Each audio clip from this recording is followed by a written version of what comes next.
بسم اللہ الرحمن الرحیم۔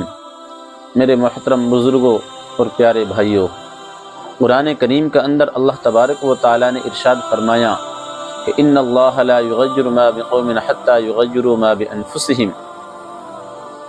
اللہ تبارک و تعالیٰ نے انسان کو دو زندگیاں عطا فرمائی ہیں، ایک دنیاوی زندگی ہے اور ایک آخرت والی زندگی ہے۔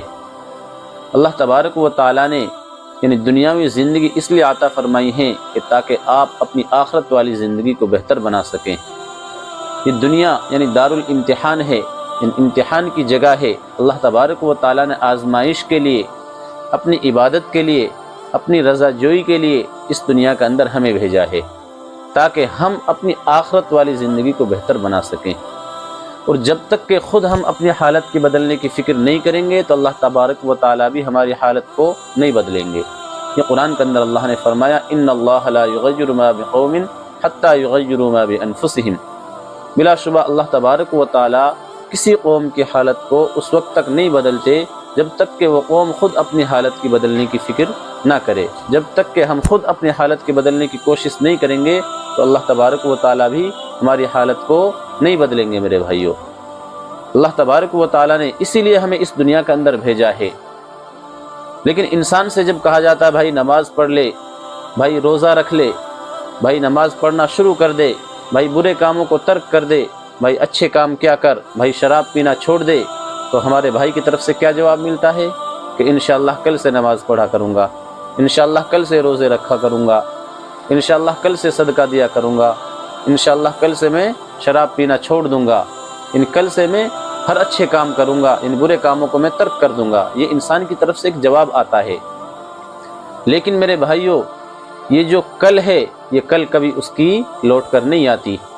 یہ ایک انسان کا وہم ہے، ایک اس کا گمان ہے، کل اس کی کبھی لوٹ کر نہیں آتی۔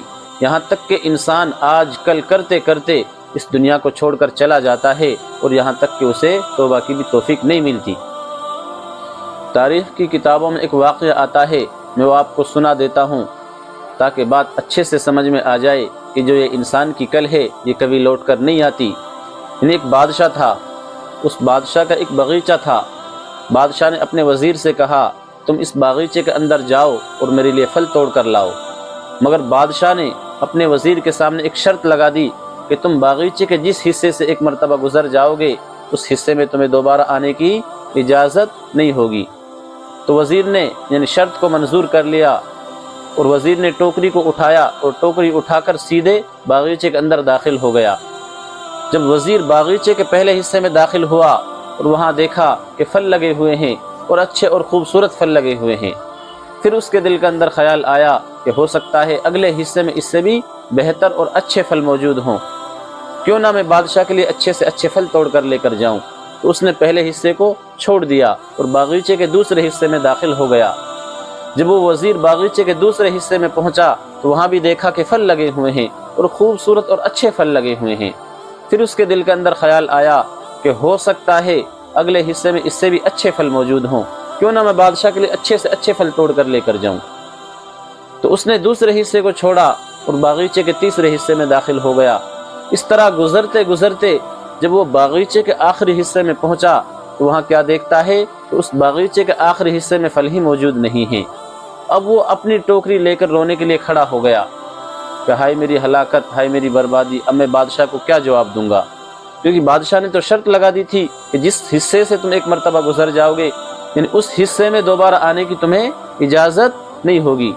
اگر وزیر چاہتا تو باغیچے کے پچھلے حصوں سے پھل توڑ سکتا تھا، لیکن وزیر کے دل میں خیال آتا رہا کہ ہو سکتا اگلے حصے میں اس سے اچھے پھل موجود ہوں، ہو سکتا وزیر اس طرح کرتا کرتا باغیچے کے پورے حصے سے گزر گیا اور یہاں تک کہ اس نے کسی بھی حصے سے پھل نہیں توڑے۔ اسی طریقے سے اس انسان کی مثال ہے کہ انسان تجھے اللہ نے ایک زندگی دی ہے، اگر تو چاہے تو نماز پڑھ سکتا ہے، اگر تو چاہے تو روزہ رکھ سکتا ہے، اگر تو چاہے تو اچھے کام کر سکتا ہے، اگر تو چاہے تو شراب پینا چھوڑ سکتا ہے، اگر تو چاہے تو برے کاموں کو ترک کر سکتا ہے، اگر تو چاہے تو ہر اچھے کام کر سکتا ہے۔ لیکن انسان کہتا ہے کہ میں آج سے نہیں کل سے کروں گا، میں آج سے نہیں کل سے انشاءاللہ فلاں کام کروں گا، لیکن آج کل کرتے کرتے انسان دنیا کو چھوڑ کر چلا جاتا ہے اور یہاں تک کہ اسے توبہ کی بھی توفیق نہیں ملتی۔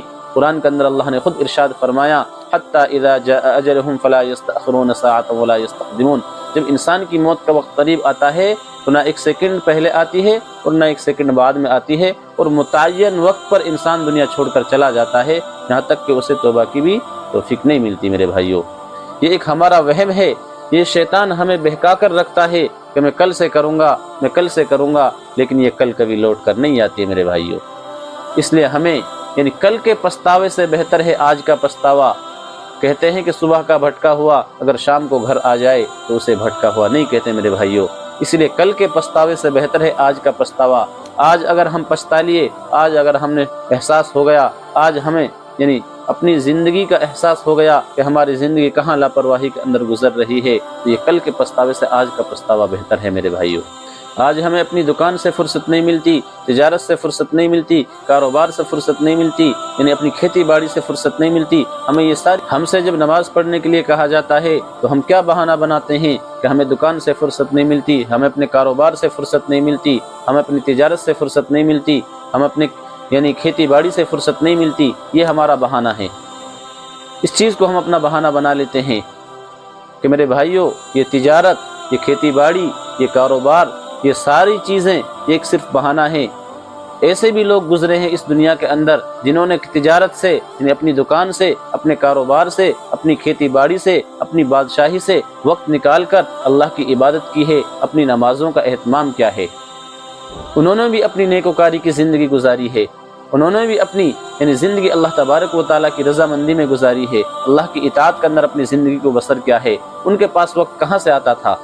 ان کے بھی تو آخرکار کاروبار تھے، ان کی بھی تو تجارتیں ہوا کرتی تھی، ان کی بھی تو مشغولیات ہوا کرتی تھی۔ کیا صرف ہماری مشغولیاں ہیں؟ ان لوگوں کی مشغولیاں نہیں تھی؟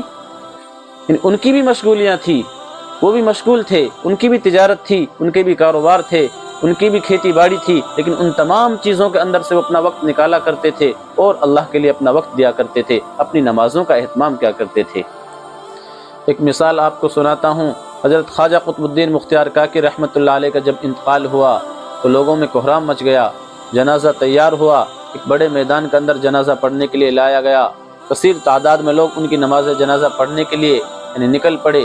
لوگوں کی جہاں تک نظر جاتی تھی یوں معلوم ہوتا تھا کہ ایک بفرے ہوئے دریا کے مانند یعنی لوگوں کا مجمع ہے۔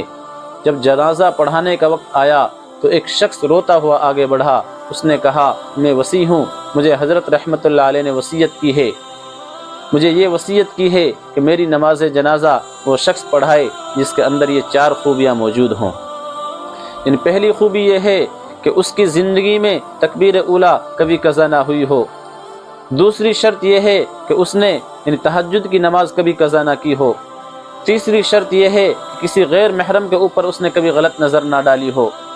اور چوتھی شرط یہ ہے کہ حتیٰ کہ اتنا عبادت گزار ہو کہ اس نے عصر تک کی سنتیں نہ چھوڑی ہوں۔ جب یہ بات کی گئی تو مجمع کو سانپ سونگ گیا، یعنی سناٹا چھا گیا، لوگوں کے سر جھک گئے، اور کون ہے جو قدم آگے بڑھاتا ہے؟ کافی دیر ہو گئی، حتیٰ کہ ایک شخص روتا ہوا آگے بڑھا اور حضرت قطب الدین مختار کاکی رحمۃ اللہ علیہ کے جنازے کے قریب آیا اور جنازے سے چادر ہٹائی اور کہا قطب الدین آپ خود تو دنیا سے رخصت ہو گئے مگر مجھے رسوا کر دیا۔ اس کے بعد پھر مجمع کے سامنے آ کر اللہ کو حاضر ناظر سمجھ کر اس نے قسم اٹھائی اور میرے اندر یہ 4 خوبیاں موجود ہیں۔ لوگوں نے دیکھا کہ یہ وقت کا بادشاہ شمس الدین التمش تھا تو لوگ تعجب میں پڑ گئے، اگر بادشاہی کرنے والے یعنی دینی زندگی گزار سکتے ہیں تو ہم دکان کرنے والے، ہم تجارت کرنے والے، ہم کھیتی باڑی کرنے والے کیا دینی زندگی نہیں گزار سکتے؟ یقیناً گزار سکتے ہیں، لیکن یہ صرف ہمارے لیے بہانہ ہے کہ ہمیں دکان سے فرصت نہیں ملتی، ہمیں تجارت سے فرصت نہیں ملتی، ہمیں کھیتی باڑی سے فرصت نہیں ملتی۔ تو ہی نہ چاہے تو بہانے ہزار ہیں۔ اگر انسان خود نہیں چاہتا تو اس کے لیے 1000 بہانے ہیں۔ اگر ہم خود چاہیں گے کہ ہم نیکوکاری کی زندگی گزار سکتے ہیں، ہم اپنے رب کو راضی کر سکتے ہیں، ہم نیک عمل کر سکتے ہیں، ہم اللہ تبارک و تعالیٰ کو راضی رکھ کر زندگی گزار سکتے ہیں، یقیناً انسان اپنی زندگی کو اللہ تبارک و تعالیٰ کی رضامندی کے ساتھ گزارے گا، اور اللہ رب العزت ہم سب کو نیکوکاری کے ساتھ زندگی گزارنے کی توفیق عطا فرمائے۔